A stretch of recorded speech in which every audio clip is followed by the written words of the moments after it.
来说巨蟹座7月的挑战与好的变化，其实从6月下旬开始，巨蟹就处在一种焦点人物的状态，在工作啊、社交啊、团体啊、媒体啊等等里面很容易被看见。那好的地方是你们足够感觉到了自己被重视、被需要的一种程度，这个可能有事情也喊你做啊，那个项目或者是同事有什么也叫巨蟹过来。那如果你是不介意被喊来喊去，不介意参与到各种讨论争吵当中啊，也可能巨蟹本身就是被讨论的那个话题核心和中心。那如果你不介意的话，挺好的，这是一个人气和天赋才华爆棚的时候，你有很多机会去展示自己，去获得荣誉，去实现目标，在团体当中找到自己的一个存在感。当中呢，也不乏暗中的贵人，理解巨蟹，支持巨蟹。这个运一直从6月下旬延续到7月的前10天，所以呢，在这段时间之内，工作读时巨蟹，你只管尽情的展示你原来就有的面貌和才能就可以了，或者你大胆勇敢的去做你一直想做的事情，其余的就不用管。巨蟹只负责去做去执行，外界负责评。这个时候评估是由外界来做的，由外界来定的，所以这个部分呢是巨蟹左右不了的。那既然是外界，它肯定是有不同的声音的嘛，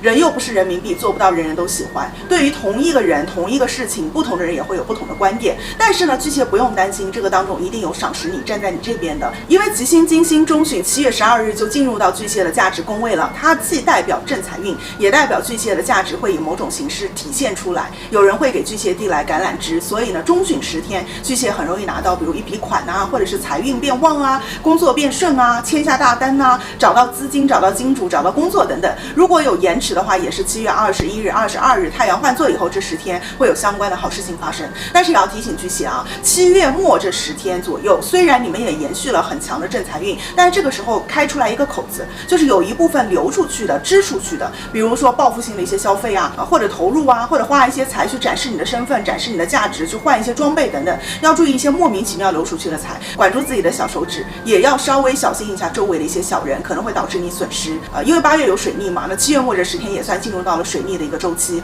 但是无论如何，7月巨蟹都要肯定自我的一个价值。如果有谁质疑、否定、拒绝你，你要想那是他们没眼光，或者你们本身这个场啊就不合，你就自己顾自己，继续在执行属于你的下一个任务就好了。是金子不是到哪都会发光的，有很多人眼拙识不出金子来，所以没必要在那样的关系里面多言或者说过多的去停留，你只负责展示自己。那学生以及在做生财管理的巨蟹，7月还是有挺好的一些结果显现的。这个挺好不是指超常发挥，说你有5分的一个实力发挥出10分，而是指跟预估比较相吻合，或者你的实力其实是有正常的发挥出来，所以也是合理的一个结果，你也能够接受。但是你身边人能不能接受那就不一定了。可是巨蟹自己无论如何都觉得说已经到了下一个阶段，可以有新的开始了，有新一轮的努力点了，不想再往回看。不过呢，在爱情当中，有人还是非得把巨蟹拉到从前，或是拉到一些议论和阴影当中。可是有意思的是啊，巨蟹可能会因为自己情场失意，而使得自己职场、生意场、财运场得意了。因为我刚说了嘛，有人会给巨蟹递来橄榄枝，